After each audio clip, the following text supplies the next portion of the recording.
ciri-ciri guru palsu dan ajaran palsu. Ya.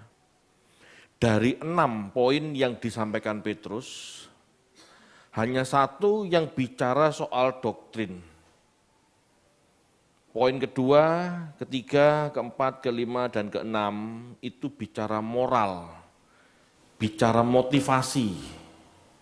Belajar minggu lalu ada 6 poin, 1 ya bicara doktrin, yang keenam, yang 5 lainnya dari 6 bicara moral.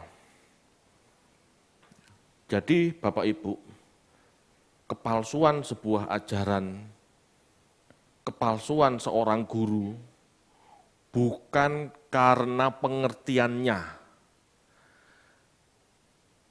tentang Allah. Orang Yahudi sadar mereka itu terbatas. Ya.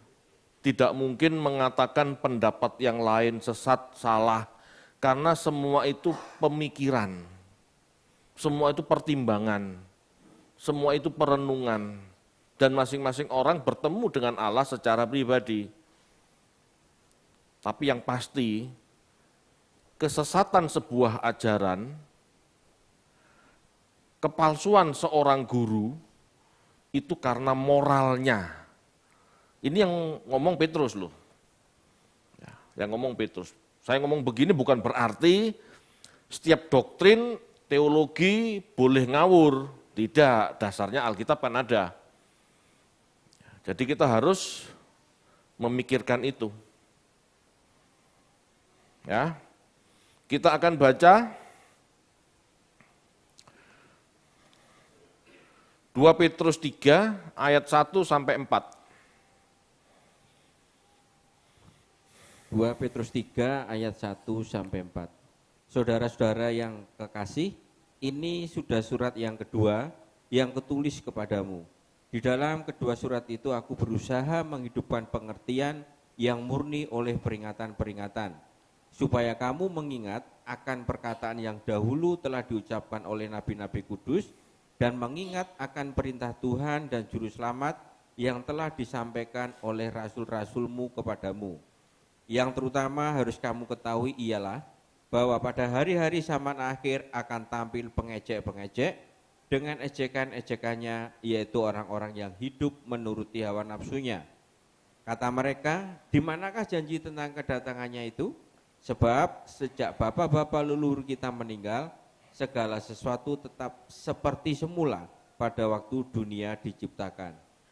Ya, kita belajar selalu membaca ayat secara berurutan supaya kita tidak mau keluar konteks. Ya. Satu teks diambil tanpa melihat ayat di atasnya dan di bawahnya, kecenderungannya pasti meleset, kecenderungannya keluar konteks, gitu ya.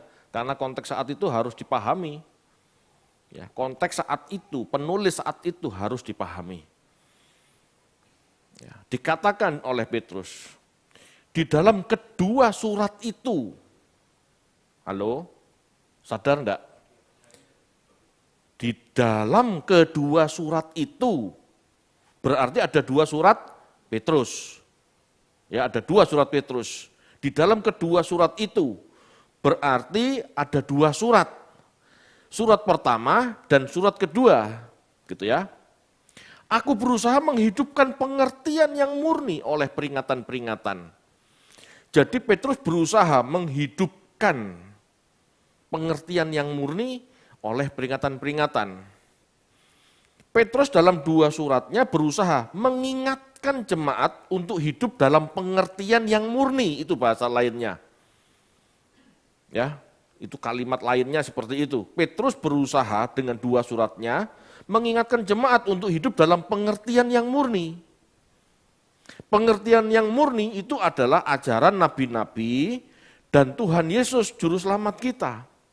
Pengertian yang murni bisa berarti batin yang bersih. Pengertian yang murni berarti pikiran-pikiran yang tidak bernoda secara moral. Itu. Dan itu cocok seperti apa yang dibahas Petrus di pasal sebelum ini, ya, bahwa ajaran palsu, bahwa guru-guru palsu itu sesat, ya, itu sesat secara moral. Ya. Secara doktrin salah, tapi itu cuma satu. Kecenderungannya salah secara moral. Ya.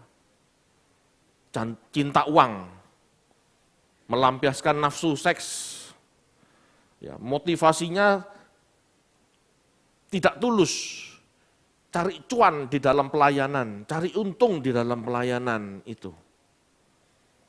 Ya. Itu ciri-ciri guru palsu. Ya. Petrus berusaha mengingatkan jemaat untuk hidup dalam pengertian yang murni melalui kedua suratnya. Pengertian yang murni, moral tak bernoda, murni itu maksudnya spotless, murni itu maksudnya air aja, air sudah dicampuri kopi, dicampuri teh, itu tidak murni, air saja. Air murni itu H2O, betul ya, H2O, itu air murni, jangan ditambahin gula. Di Alkitab juga dikatakan seperti bayi yang menyukai air susu yang murni. Air susu itu murni. Kalau air susunya tambahi kecap itu tidak murni. Ya, itu cara kita, cara saya dan istri supaya anak berhenti ngempeng ASI gitu pakai kecap gitu. Enggak murni itu. Bayi suka air susu yang murni. Murni dalam arti Petrus, murni yang dimaksud Petrus, morally spotless, tidak bernoda, tidak ada bercak moral di dalam sebuah ajaran. Tidak ada kotoran, batin yang bersih. Itu ajaran yang murni. Perbuatan baik itu lawannya perbuatan jahat. Jadi kalau ada ajaran Kristen nggak perlu berbuat baik, emangnya orang Kristen boleh berbuat jahat? Berarti mengizinkan spotless. Nggak boleh loh. Itu ajaran nggak murni berarti. Ini menunjukkan bahwa saat itu banyak ajaran palsu, banyak pengertian yang tidak murni. Banyak pengertian yang campur aduk, keruh, dan tidak orisinil. Tidak orisinil dari mana Pak? Ya tidak orisinil dari Tuhan Yesus. Ya, dicampur-campur sama gairah hidup, dicampur-campur sama tradisi. Petrus memberitahu kita ajaran atau pengertian yang murni itu dalam dua suratnya. Ya, Petrus memberitahu kita dalam dua suratnya, ajaran atau pengertian yang murni itu seperti apa? Saya tidak tahu Bapak Ibu mengulangi atau tidak khotbah di tempat ini. Khotbah saya kan urutan. Sebaiknya Bapak Ibu dengarkan ulang supaya mengerti makna yang disampaikan Petrus dalam suratnya. Jatuh Petrus ngomong apa? Gitu ya. Dulu surat Yakobus ini ngomong apa? Anda bisa simpulkan dari satu surat yang panjang itu bisa disimpulkan jadi satu pesan, itu bisa sebetulnya. Kalau Anda mau rajin mendengarkan. Ya, kalau mau detail ya terperinci, kan gitu aja sebetulnya. Ya, saya bantu sekarang ya. Saya bantu merumuskan atau menyimpulkan pesan 1 Petrus. Saya membantu menyimpulkan pesan surat 1 Petrus. Pesan surat 1 Petrus. Keselamatan jiwa adalah hidup kudus. Itu pesannya. Kalau disampaikan secara singkat, gitu ya. Keselamatan jiwa berarti hidup kudus. Hidup kita tidak kudus berarti jiwanya belum selamat. Itu kalau mau dipendekkan, benar-benar pendek, ya benar-benar singkat, dimampetkan gitu ya.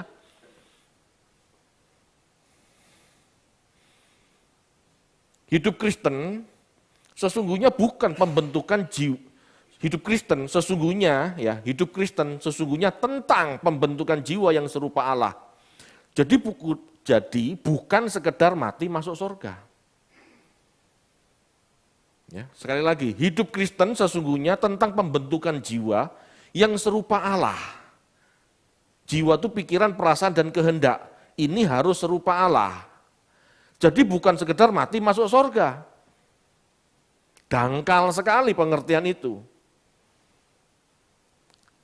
Emangnya Tuhan ngapain memindahkan manusia ke surga kalau masih tidak bermoral?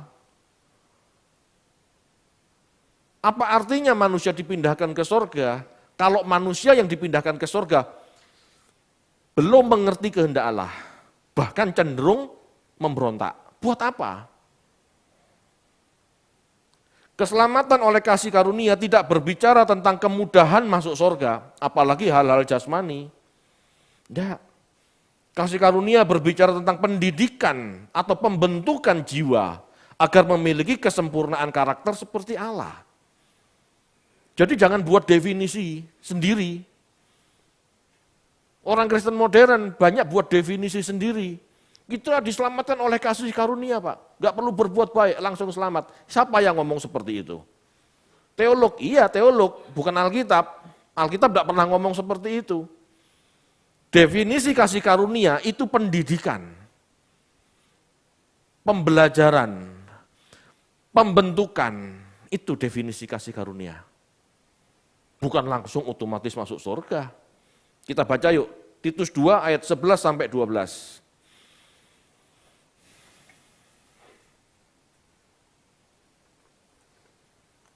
Titus 2 ayat 11 dan 12. Karena kasih karunia Allah yang menyelamatkan semua manusia sudah nyata. Ia mendidik kita supaya kita meninggalkan kefasikan dan keinginan-keinginan duniawi, dan supaya kita hidup bijaksana, adil dan beribadah di dalam dunia sekarang ini. Oke, kembalikan tolong. Ayat 11. Oh betul ya. Kasih karunia Allah ya. Karena kasih karunia Allah. Ini kasih karunia Allah ya. Yang menyelamatkan manusia sudah nyata. Ia mendidik kita. Siapa dia mendidik kita? Kasih karunia. Kasih karunia itu yang mendidik. Siapa kasih karunia? Yesus. Jadi yang namanya kasih karunia itu Yesusnya, bukan keselamatannya. Yang kasih karunia yang diberikan Allah itu Yesusnya. Bukan keselamatannya. Allah memberi Yesus untuk mengajar, untuk menebus manusia. Allah mengutus Roh Kudus, rohnya. Itu kasih karunia. Yang membentuk manusia menjadi lebih baik. Coba ayat itu dibaca sampai ayat 14, itu lebih lengkap. Coba silakan dibaca yuk. Titus 2 ayat 13 dan 14. Dengan menantikan penggenapan pengharapan kita yang penuh bahagia dan penyataan kemuliaan Allah yang maha besar dan juru selamat kita Yesus Kristus, yang telah menyerahkan dirinya bagi kita untuk membebaskan kita dari segala kejahatan dan untuk menguduskan bagi dirinya suatu umat kepunyaannya sendiri yang rajin berbuat baik. Membebaskan kita dari segala kejahatan untuk menguduskan bagi dirinya suatu umat kepunyaannya sendiri. Bagaimana Tuhan membebaskan kita dari segala kejahatan? Kembali ke ayat 1. Kembali ke ayat 11, silakan. Karena ayat 12, sorry. Ia mendidik kita supaya kita meninggalkan kefasikan dan keinginan-keinginan duniawi, dan supaya kita hidup bijaksana, adil dan beribadah di dalam dunia sekarang ini. Ngerti ya cara membaca Alkitab? Bagaimana Allah membebaskan kita dari kejahatan-kejahatan? Kejahatan itu bukan orang yang ngerampok kita, bukan. Allah membebaskan kita dari kejahatan, itu maksudnya Allah membebaskan kita dari sifat jahat kita. Dari perbuatan jahat kita. Bagaimana caranya? Mendidik. Supaya meninggalkan kefasikan. Supaya meninggalkan keinginan duniawi. Supaya kita hidup bijaksana. Itu loh kasih karunia. Jangan buat definisi kasih karunia sendiri. Kita diselamatkan oleh kasih karunia, Pak. Berarti kan kita langsung selamat masuk surga. Salah. Itu benar-benar salah. Dan salah benar-benar. Itu rusak definisi seperti itu. Kasih karunia itu Allah mendidik manusia supaya meninggalkan kejahatan dan menjadi lebih baik, lebih bijaksana. Itu loh kasih karunia. Amin. Ini pun sama seperti yang disampaikan Petrus, gitu ya. Pembentukan jiwa harus melalui pembelajaran, penderitaan, pengalaman hidup sebagai ujian. Ya. Inilah yang disampaikan Petrus dalam suratnya yang pertama. Kalau kita baca 1 Petrus 1 ayat 10,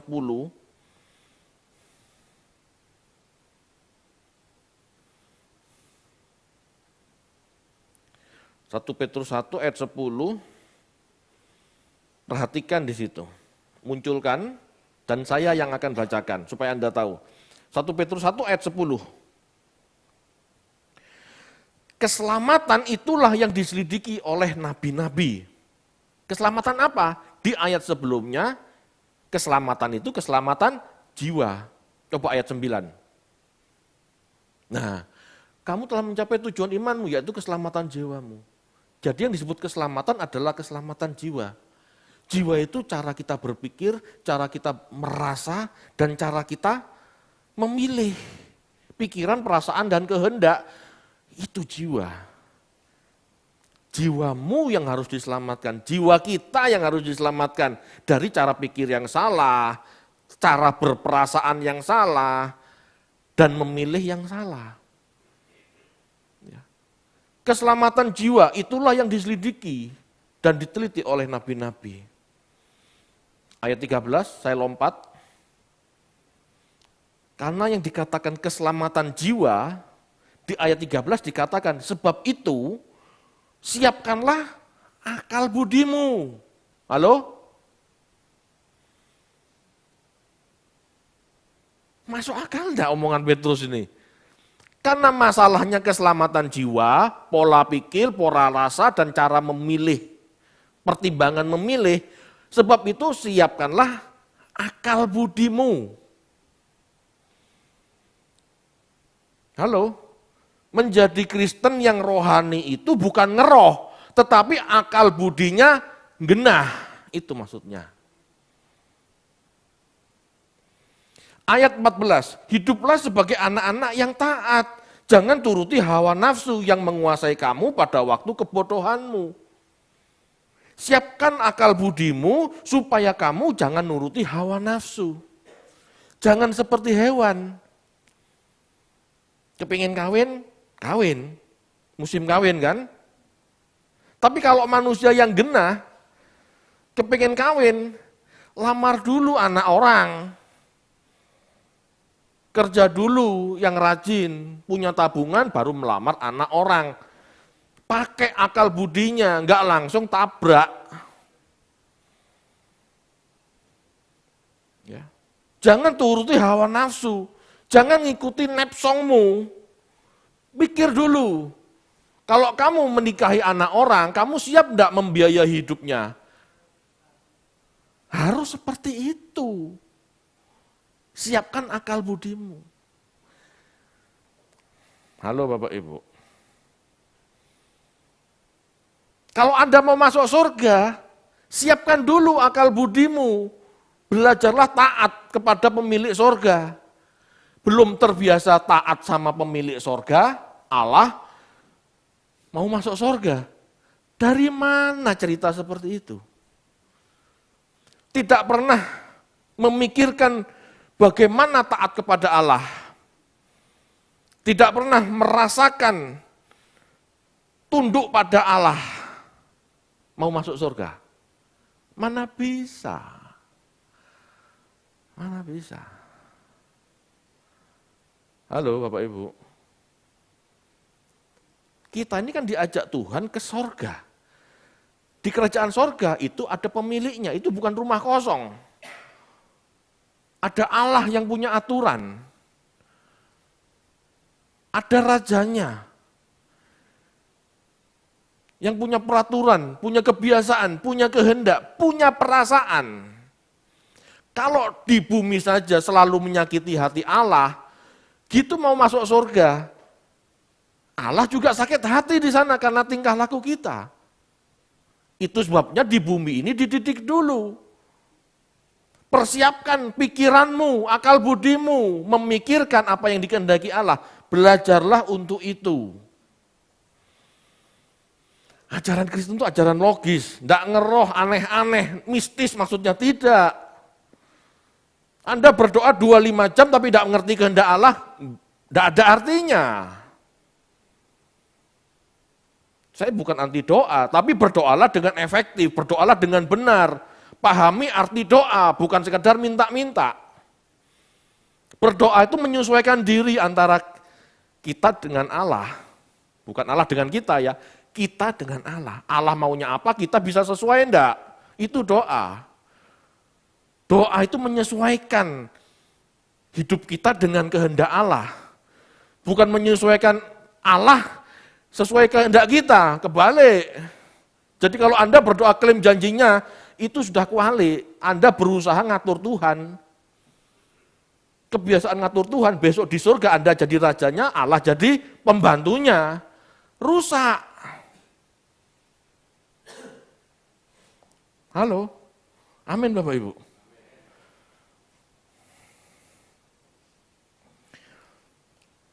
Sebab ayat 16 selanjutnya ya, kuduslah kamu sebab aku kudus. Ayat 16, sebab ada tertulis, kuduslah kamu sebab aku kudus. Kudus itu berbeda dan terpisah.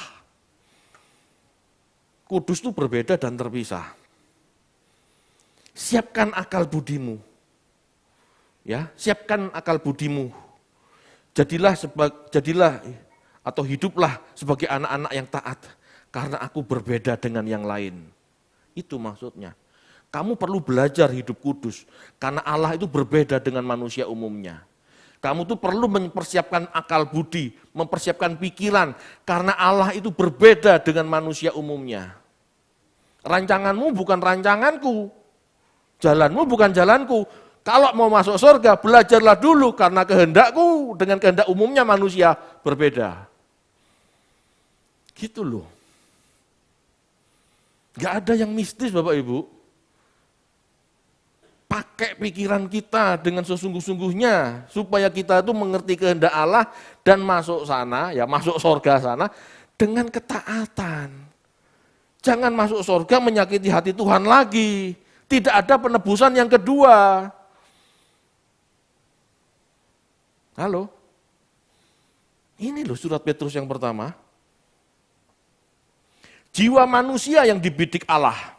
Jiwa yang selamat berarti memiliki pikiran, perasaan, dan kehendak Kristus. Ya, jiwa manusia yang dibidik Allah. Jiwa yang selamat berarti memiliki pikiran, perasaan, dan kehendak seperti Kristus. Yang rela taat dan tidak menuruti hawa nafsu dagingnya. Yesus setia sampai akhir. Jadi kalau Anda tidak belajar setia, tidak belajar menuruti hawa nafsu, tidak belajar tidak menuruti hawa nafsu, tidak belajar untuk taat, Anda tidak bisa masuk surga. Anda tidak bisa kumpul dengan Allah. Karena Allah mencintai sifat-sifat itu. Sifat-sifat setia, sifat-sifat taat, sifat-sifat tidak nuruti daging sendiri. Itu Allah suka. Dan manusia perlu dididik untuk itu. Keselamatan jiwa jelas bukan sekedar beroleh hidup. Bapak Ibu, sekali lagi, keselamatan jiwa bukan sekedar beroleh hidup kekal, bukan. Ya. Keselamatan jiwa bukan sekedar beroleh hidup kekal. Hidup kekal itu bukan keselamatan jiwa. Orang Yahudi tahu itu. Yesus telah mengatakan kepada pemuda kaya bagaimana memperoleh hidup yang kekal. Beda dengan kesempurnaan jiwa, beda. Ya. Kita baca yuk. Matius 19 ayat 16 sampai 20. Matius 19 ayat 16 sampai 20. Ada seorang datang kepada Yesus dan berkata, "Guru, perbuatan baik apakah yang harus kuperbuat untuk memperoleh hidup yang kekal?" Jawab Yesus, "Apakah sebabnya engkau bertanya kepadaku tentang apa yang baik? Hanya satu yang baik. Tetapi jikalau engkau ingin masuk ke dalam hidup, turutilah segala perintah Allah." Kata orang itu kepadanya, "Perintah yang mana?" Kata Yesus, "Jangan membunuh, jangan berzina, jangan mencuri, jangan mengucapkan saksi dusta. Hormatilah ayahmu dan ibumu dan kasihlah sesamamu manusia seperti dirimu sendiri." Kata orang muda itu kepada Yesus, "Semuanya itu telah kuturuti, apalagi yang masih kurang?" Ayat 21. Ayat 21, kata Yesus kepadanya, "Jikalau engkau hendak sempurna, pergilah, jualah segala milikmu dan berikanlah itu kepada orang-orang miskin, maka engkau akan beroleh harta di surga, kemudian datanglah kemari dan ikutlah aku." Bapak Ibu, kalau kita mau teliti di bacaan-bacaan ini, ya, itu ada dua sebetulnya yang dituju, hidup kekal dan sempurna. Ya. Di ayat 16-17 dikatakan orang muda kaya itu mencari hidup kekal. Tuhan Yesus ngomong, lakukan perintah Tuhan, lakukan Taurat, lakukan hukum, hormati orang tuamu, jangan mencuri, jangan berzina, itu kan hukum. Untuk hidup kekal, kamu harus bermoral, hukum itu kan moral. Untuk hidup kekal, kamu harus bermoral. Sudah semua, Tuhan Yesus tidak bantah, berarti itu hidup kekal. Tapi Yesus katakan, kalau engkau hendak sempurna, ikutlah aku. Ikut Yesus itu mencari kesempurnaan. Ikut Yesus itu mencari selamat dalam arti kesempurnaan. Kesempurnaan apa? Kesempurnaan jiwa. Itu sebabnya ujian pertamanya, jual hartamu, bukan di deposito ya, bagikan ke orang miskin, ikutlah aku. Halo Bapak Ibu, keselamatan bukan masalah hidup kekal saja. Keselamatan adalah masalah jiwa yang sempurna, seperti Yesus. Ikutlah aku menyenangkan hati Bapa, itu yang sempurna. Bukan sekedar bermoral. Ya. Keselamatan jiwa bukan sekedar bermoral, bukan sekedar taat hukum untuk mendapatkan hidup kekal. Tetapi bermoral sesuai kehendak Allah. Semua manusia bisa bermoral Bapak Ibu, agama lain pun mengajarkan bermoral. Tetapi kekristenan mengajarkan moral yang sesuai kehendak Allah. Karena tidak semua moral sesuai kehendak Allah. Orang berbuat baik bisa, agama lain juga bisa. Bagi sembako apalagi, itu paling gampang. Tetapi bagaimana menyalurkan kasih sehingga orang ini selamat, itu yang enggak mudah. Kalau membagikan kasih sekedar orang tidak makan, itu mudah. Tetapi membagikan kasih sampai orang itu selamat, itu yang enggak mudah. Ini yang harus sesuai kehendak Allah. Karena di dalamnya ada unsur pendidikan, bukan cuma sekedar memberi. Amin Bapak Ibu. Tidak mudah. Jika nurani atau karakter manusia tidak segambar dan serupa Allah, inilah yang disebut tidak selamat. Ya. Keselamatan jiwa itu berarti pola pikir, pola rasanya sama dengan Allah, sehingga manusia memiliki sikap dan sifat yang sejalan dengan Allah. Itulah sempurna. Harus seiring.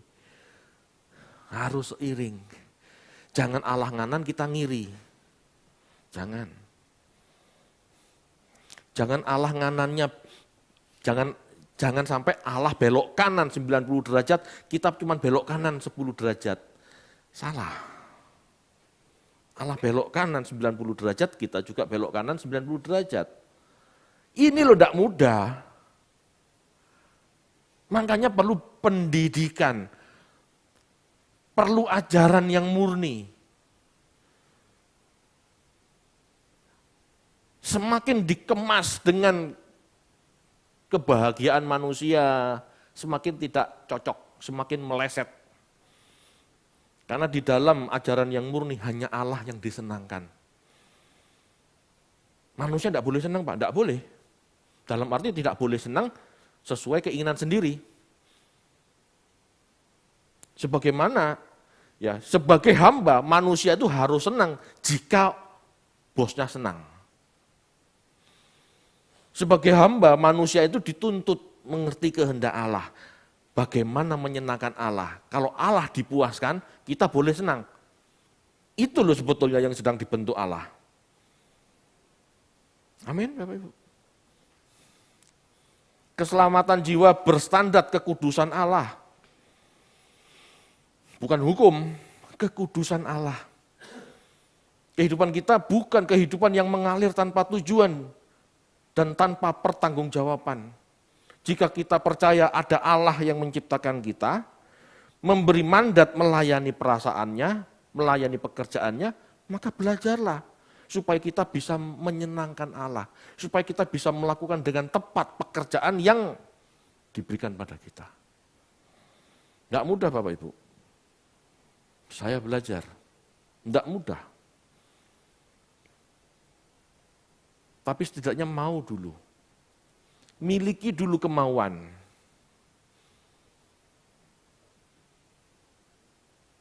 Masalahnya banyak orang Kristen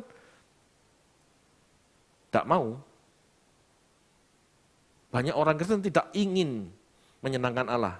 Tidak memiliki kemauan menyenangkan Allah. Kemauannya cuma menyenangkan diri sendiri, menyenangkan keluarganya sendiri, menyenangkan pasangannya sendiri. Gak mau menyenangkan Allah. Yang benar itu Bapak Ibu, bagaimana kita memperlakukan istri yang menyenangkan Allah, bukan yang menyenangkan istri. Bagaimana kita memperlakukan anak supaya Allah disenangkan, bukan anak yang disenangkan. Paham ya?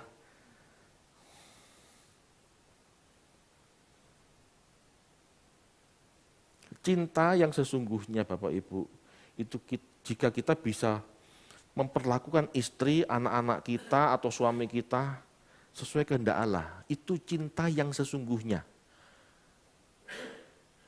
Itu cinta yang sesungguhnya. Kenapa? Karena kita sedang membawa mereka ke sorga. Tapi kalau kita cuma berusaha menyenangkan istri, menyenangkan suami, menyenangkan anak-anak, hanya sesuai kesenangannya, kita menjerumuskan mereka ke neraka loh. Karena orang-orang yang menyenangkan diri sendiri, tidak gatuk, tidak akan nyambung sama kerajaan Allah. Tidak. Belajarlah menyenangkan keluarga kita, siapapun yang kita kenal, sesuai kehendak Allah. Amin Bapak Ibu.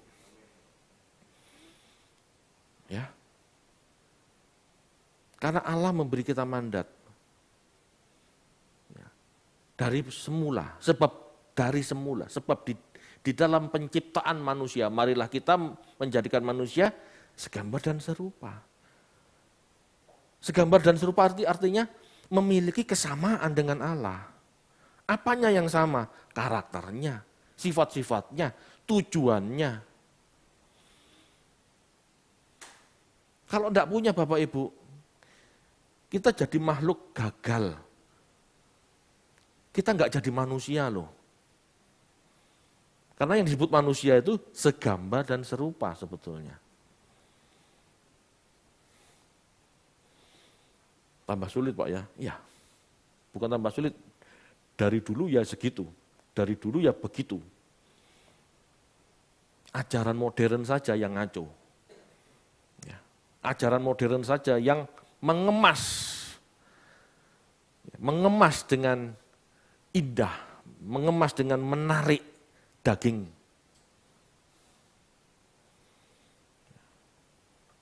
Menyedihkan Bapak Ibu. Itu adalah kesimpulan 1 Petrus. Jadi 1 Petrus mengingatkan kita bahwa keselamatan itu jiwa. Yang Allah bidik jiwa. Bagaimana jiwa menjadi sempurna seperti yang Allah kehendaki. Itu 1 Petrus. Hidup kudus. Keselamatan jiwa berarti hidup kudus. Seperti Allah kudus. Sama. Itu pesan 1 Petrus. Pesan 2 Petrus. Pesan 2 Petrus secara singkat, kasih karunia berarti menerima kuasa ilahi yang menguduskan.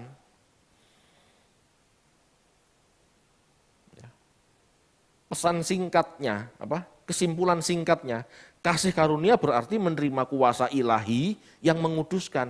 Kita diberi kuasa ilahi, kita menerima kuasa ilahi untuk menguduskan kita. Jadi keselamatan jiwa itu berarti apa? Tadi dikatakan apa? Hidup kudus. Keselamatan jiwa berarti hidup kudus, sama seperti Allah kudus. Supaya manusia kudus seperti Allah kudus, Allah memberi kasih karunia, Allah memberi kuasa ilahi. Jadi pertanyaannya, keselamatan kita dari Allah atau dari diri sendiri? Dari Allah. Cuman kita merespon dengan benar. Allah menghendaki keselamatan kita. Itu berarti Allah menghendaki kekudusan kita. Dan bagaimana kita kudus? Allah beri anaknya supaya kita mengerti kebenaran dan hidup dalam kebenaran. Itu loh kasih karunia.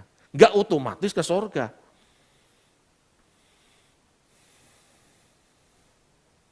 Petrus berpikir seorang murid harus menjadi seperti gurunya. Dan ini bukan cuma Petrus Bapak Ibu. Dalam tradisi Yahudi, setiap murid pasti ingin menjadi seperti gurunya. Jika guru Petrus adalah Yesus, maka Petrus ingin hidupnya berkarakter ilahi seperti Kristus. Inilah namanya berkodrat ilahi. Bapak Ibu, ini perjuangan, ini pendidikan. Petrus jatuh bangun mengalami itu. Ya. Petrus tuh hidupnya kasar. Di sebuah film dikatakan, ya, diceritakan. Petrus itu tukang berkelahi, temperamental masalahnya ya. Tapi dia beberapa kali juga mengkhianati Yesus. Ya. Sebelum ayam berkokok engkau mengkhianati. Nah, ini kejadian. Yesus ingat, Petrus ingat. Dia merasa berdosa, dia merasa bersalah.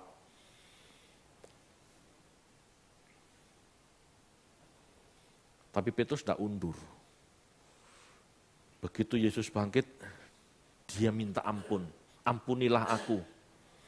Ya. Asalnya dia merasa tidak pantas. Ya. Tuhan pergilah daripadaku, karena aku orang berdosa.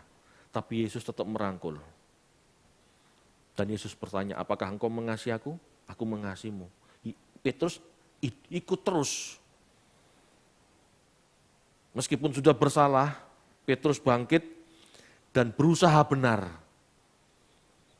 Berusaha mengasihi Yesus apa adanya. Dulu sombong. Aku ikut engkau Tuhan. Mati pun aku rela. Betul? Ada ayatnya kan? Sekarang dia nggak bisa sombong lagi. Dia sudah terbukti lemah. Tapi Petrus mau bangkit lagi dan mau ikut Tuhan lagi.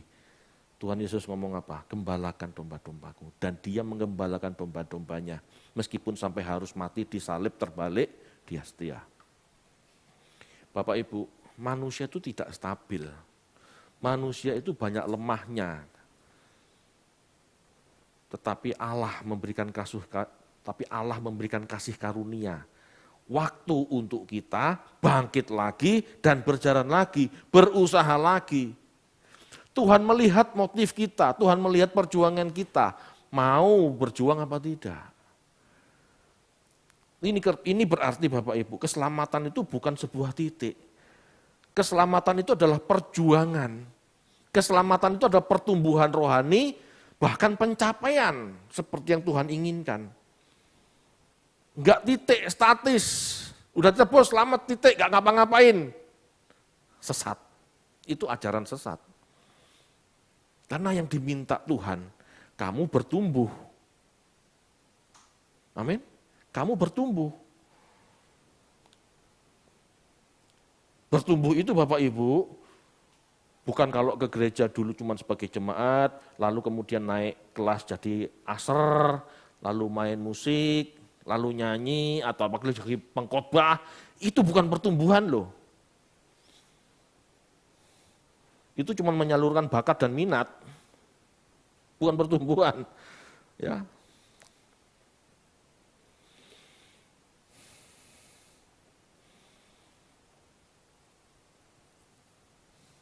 Pertumbuhan atau progresivitas itu ditandai dengan semakin bertambah lengkapnya karakter ilahi. Ya, Petrus sudah mengatakan, kuasa ilahinya yaitu firman dan Roh Kudus diberikan kepada kita supaya kita mampu menambah-nambahkan iman, kebajikan, pengetahuan, penguasaan diri, ketekunan, kesalehan, kasih. Sifat-sifat itu kalau ada pada kita semakin lama semakin komplit, itu kita bertumbuh. Jadi pertumbuhan itu pertumbuhan karakter yang seperti Kristus. Kristus itu komplit. Imannya komplit, taat sama Bapa, kebajikannya bajik sekali. Dia melakukan penebusan, itu sebuah perbuatan yang agung di mata orang saat itu. Pengetahuannya dalam. Pengetahuan Yesus dalam. Yesus mengatakan ada yang lebih besar daripada Salomo. Yesus menyatakan hikmatnya lebih daripada Salomo. Tapi orang Kristen senang, sukanya baca Amsal. Gak suka baca Injil. Padahal hikmat di dalam Injil jauh lebih dalam, lebih besar. Jadi pertumbuhan rohani itu Bapak Ibu bukan jadi sibuker, ya. Bukan jadi seksi sibuk di gereja. Bukan enggak boleh ya memang perlu gereja harus diurusi karena enggak ada yang ngurus, siapa yang ngurus. Tetapi bukan itu pertumbuhan rohani. Pertumbuhan rohani jika kita semakin memiliki karakter seperti Kristus. Dan karakter seperti Kristus itu tidak abstrak. Petrus sudah menyatakan dalam surat 2 Petrus, iman, kebajikan, pengetahuan, penguasaan diri, ketekunan, kesalehan, kasih. Ya. Kasih yang awal mulanya kasih persaudaraan menjadi kasih kepada semua orang. Kenal tidak kenal, kamu mampu melakukan kasih yang sama. Itu jami. Itulah kodrat ilahi. Jadi pertumbuhan rohani itu Bapak Ibu, jika kita manusia memiliki karakter-karakter yang semakin seperti Kristus, semakin komplit, semakin lengkap. Amin. Jelas loh. Kalau saya baca surat Petrus ini, lugas berarti. Ya. Padahal dia nelayan. Tapi khotbahnya enggak ngerambiang.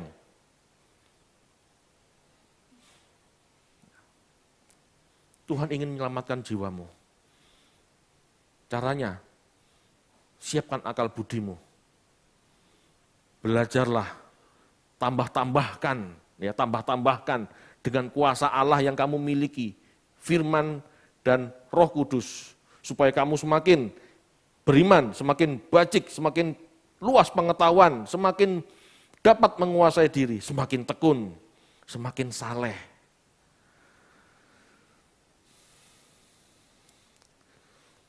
Siapapun yang memiliki sifat-sifat ilahi inilah sejatinya orang Kristen.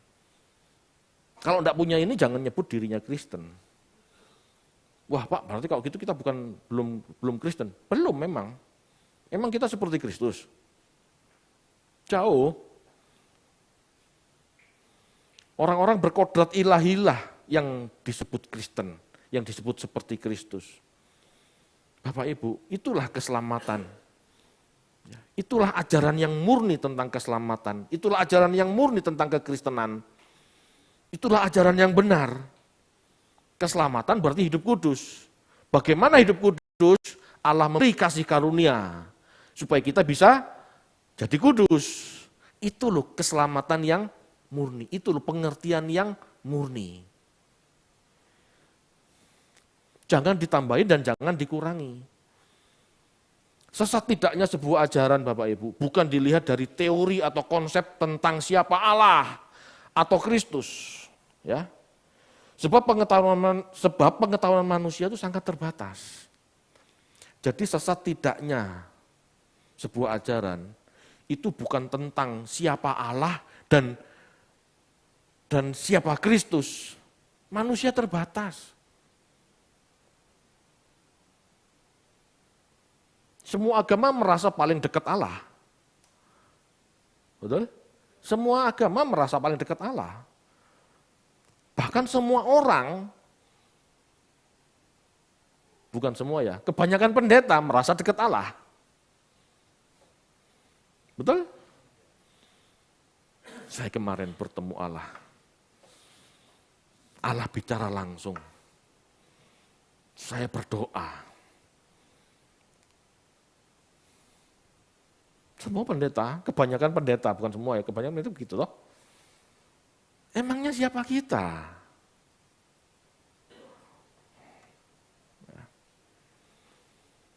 Sesat tidaknya sebuah ajaran bukan dilihat dari teori atau konsep tentang siapa Allah atau siapa Kristus. Sebab pengetahuan manusia sangat terbatas. Terbatas Bapak Ibu. Jangankan Kristus yang 2000 tahun yang lalu. Jangankan Kristus yang 2000 tahun yang lalu. Anda orang Indonesia, Anda orang Jawa Timur, mengenal Gajah Mada yang baru 400 tahun hidup? Enggak. Siapa Gajah Mada enggak kenal. Udah ada orang Banyuwangi kan? Anda kenal Minak Jinggo? Itu baru 400 tahun loh. Kenapa sok mengenal Kristus? Kenapa sok mengenal Allah? Allah ini begitu, Allah itu begitu. Allah itu Tritunggal, Pak. Allah itu monoteis, Pak. Allah itu ya anak, ya Allah, Allah ya Roh Kudus. Semua itu sok tahu sebetulnya. Yang saya katakan sok tahu itu ide-ide manusia tentang Allah. Emangnya manusia ada yang ketemu Allah? Tidak ada. Tidak seorang pun mengenal Allah. Hanya Kristus yang mengenal Allah. Kita belajar dari Kristus. Itu pun kita tidak mengerti lengkap karena Yesus berkata, jangan kamu katakan apa-apa tentang aku. Betul? Yesus mengatakan kepada orang yang disembuhkan, jangan bicara-bicara sama orang lain. Betul? Yesus ketemu roh jahatnya ngomong, siapa Yesus? Yesus ngomong kepada roh jahat, gak usah ngomong-ngomong. Diam saja, betul? Bagaimana mau kenal? Wong Tuhan juga tidak mau dikenali sebegitunya. Kadang-kadang kita manusia yang berlebihan, mencetak doktrin-doktrin yang dianggap paling benar. Tidak bisa, jangan sok tahu soal itu. Tetapi yang jelas Bapak Ibu, dari awal mula diciptakan, Allah menghendaki manusia taat. Betul? Jadi sejak semula penciptaan, sejak halaman pertama Alkitab, Allah menghendaki manusia taat. Allah menghendaki manusia baik, nurut sama Allah. Jangan makan buah pohon pengetahuan baik dan jahat. Manusia sudah melanggar. Ini loh yang dikehendaki Allah. Ya, ini loh yang dikehendaki Allah. Berubah dalam diri manusia. Dari manusia yang memberontak, seperti Adam, menjadi manusia yang taat. Sampai detik ini Bapak Ibu, itu belum selesai. Tapi suatu saat pasti selesai, karena Allah tahu siapa milik kepunyaannya. Jadi ajaran yang benar Bapak Ibu adalah ajaran yang mengajarkan kita taat kepada Allah. Ajaran yang benar Bapak Ibu adalah ajaran yang menjadikan manusia bermoral, bahkan bermoral ilahi. Zaman Nuh, manusia ditenggelamkan. Kenapa? Jahat. Hanya 8 orang yang saleh yang selamat. Betul enggak? Sodom dan Gomora dihancurkan dengan api. Hanya Lot orang benar dan keluarganya yang selamat. Itu pun tidak semua keluarganya selamat. Istrinya jadi tiang garam karena tidak taat, tidak boleh noleh-noleh. Kan gitu. Ayo bayangkan loh, masalah tidak boleh noleh loh itu. Itu tidak boleh loh. Kalau mau harafiah kan begitu. Halo. Israel yang katanya bangsa pilihan dibubarin Allah. Kenapa? Karena tidak bermoral. Tahun 70, bait Allah dihancurkan lagi, ya, bait Allah dihancurkan lagi dan kotanya diratakan dengan tanah. Namanya diganti jadi Aelia Capitolina Yerusalem. Kenapa? Enggak taat, enggak nurut, enggak mau menerima kebenaran. Sejak awal Bapak Ibu, Alkitab cuma mengatakan bahwa manusia jadi harus, sejak semula ya Bapak Ibu, Alkitab mengatakan bahwa manusia harus jadi orang baik. Orang baik itu artinya orang yang taat, orang yang bermoral, orang yang mau hidup dalam kebenaran. Itu loh ajaran yang murni. Ajaran yang tidak mengajarkan moral yang benar, ajaran yang tidak mengajarkan hidup kudus, itu ajaran yang enggak benar, itu ajaran sesat. Amin. Sampai di sini boleh paham enggak? Jadi surat Petrus itu mau menekankan itu. To the point. Ya. Ajaran yang murni tidak kompromi dengan dosa atau kemelesetan. Sebab Allah adalah suci, murni, tak bernoda. Manusia tidak dapat bersekutu dengan Allah selama manusia masih bernoda. Selama manusia masih moral spotless, masih bernoda. Ya, tidak bisa kumpul dengan Allah karena Allah itu kudus. Allah itu kudus, demikian juga manusia harus kudus. Jika hendak bersekutu dengannya.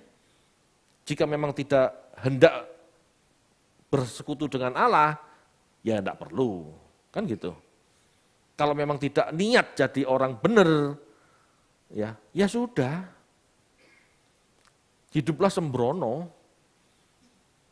Allah juga enggak maksa, itu pilihan.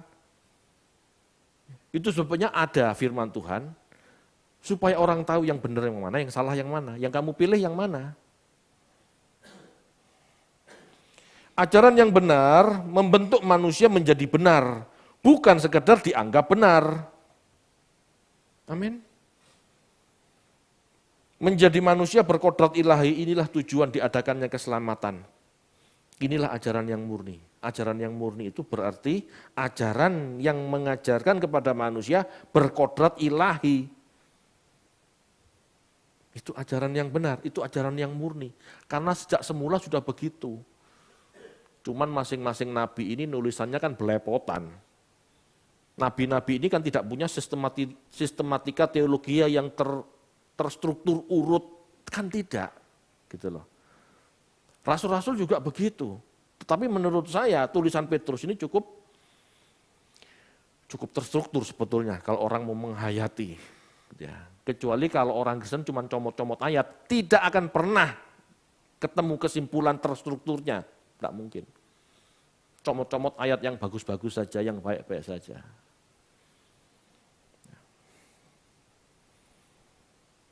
Petrus menuliskan suratnya untuk mengingatkan jemaat agar tidak tergoda ajaran palsu. Ajaran palsu itu enak, manis rasanya, karena boleh tidak taat. Lo jadi Kristen tidak perlu berbuat baik, enak kan? Nggak ada tuntutan, betul enggak? Jadi Kristen tidak perlu berbuat baik. Selamat itu bukan karena perbuatan baik. Santai, bengis. Bapak Ibu, saya pernah mengalami, suatu saat dulu orang tua saya pernah ikut sebuah perusahaan di mana pimpinannya adalah orang yang memiliki teologi itu. Sekali selamat tetap selamat, keselamatan bukan karena perbuatan baik. Wah, jahat Pol. Jahatnya ngalang-ngalai ya agama lain. Bukan kebaikannya, jahatnya. Jahat Pol. Benar-benar jahat. Sampai papa saya itu nyiapin arit. Itu saya kenal. Tahu arit? You know arit? Celurit. Arit. Ngasah itu. Kepingin bacok bosnya. Jahat. Pelit. Kata-katanya pahit. Bapak saya pesan sama saya. Jagaan ya mamamu, adik-adikmu. Kenapa? Ya Bapak ada urusan. Sampai segitunya. Itu orang Kristen. Majelis yang bantu gereja. Bapak Ibu, Anda harus tahu. Tuhan datang supaya manusia bisa menjadi baik seperti dirinya. Supaya bisa berkodrat ilahi seperti dirinya. Bukan cuma mati ditebus tok. Jangan meniadakan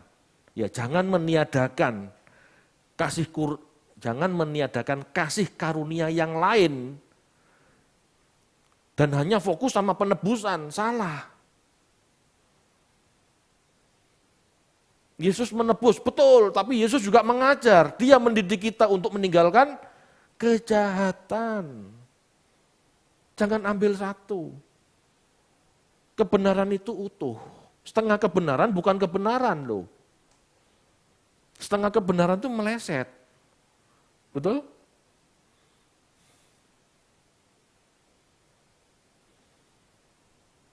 Kebenarannya kalau ke Malang itu Anda ke barat lalu belok kiri ke selatan setelah sampai Pasuruan. Betul ya? Coba bayangkan kalau kebenaran itu cuma setengah dianggap benar. Anda ke barat terus, Pak. Terus aja ke barat. Nyampe Malang enggak? Enggak nyampe. Ngerti enggak maksudnya? Ajarkan dengan lengkap. Yesus menebus, amin. Tapi Yesus juga mendidik kita meninggalkan kejahatan. Supaya kita hidup bijaksana. Kenapa harus bijaksana? Karena akan ada pertanggungjawaban, akan ada penghakiman. Sikap kita, pola pikir kita, motif kita akan dihakimi. Jangan santai. Tuhan Yesus memang belum datang Bapak Ibu. Tapi jangan dianggap delay terus. Suatu saat dia datang mendadak, kita enggak siap. Itu orang enggak bijaksana. Itu loh yang diperingatkan Petrus. Itu loh yang diperingatkan Petrus. Jangan goyah. Ya. Jangan down karena ada pengejek-pengejek. Katanya Tuhan datang. Ini loh tahun 2024. Katanya tahun 2000 Tuhan datang. Betul? Banyak kan dulu ramalan gitu. Tahun 2000 akhir zaman Tuhan datang gitu ya. Enggak datang. Lalu 2020 katanya. Kiamat. Oh Tuhan datang. Ya enggak datang. Sekarang 2024 sudah. Jangan goyah karena itu. Karena suatu saat pasti datang. Bahkan Tuhan tidak datang pun suatu saat kita mati, berangkat. Ya, ada penghakiman Bapak Ibu. Itu peringatan Pak Petrus ya. Itu peringatan Petrus. 1 Petrus, 2 Petrus itu ajaran yang murni. Kalau Anda ingin tahu ajaran yang murni, baca 1 Petrus dan 2 Petrus. Kita bisa tahu ajaran yang murni itu seperti apa. Dan kita tahu ajaran sesat seperti apa.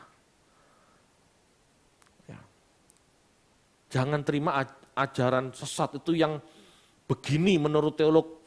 Ajaran yang benar itu begini menurut pendeta. Jangan. baca kitab suci. Ya, baca kitab suci. Jangan mendengarkan sembarangan pendeta. Enggak sembarangan pendeta itu benar. Enggak semua pendeta benar, jadi hati-hati. Yang ngomong bukan saya, itu Yesaya, apa Yeremia kalau enggak salah kemarin ngomong.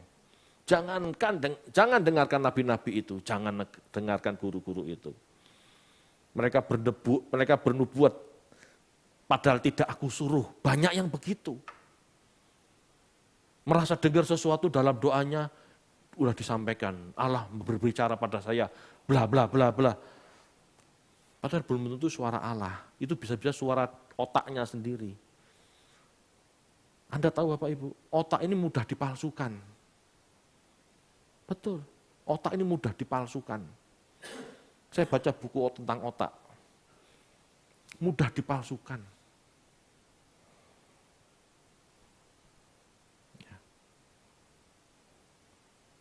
Ada awan, modelnya anjing.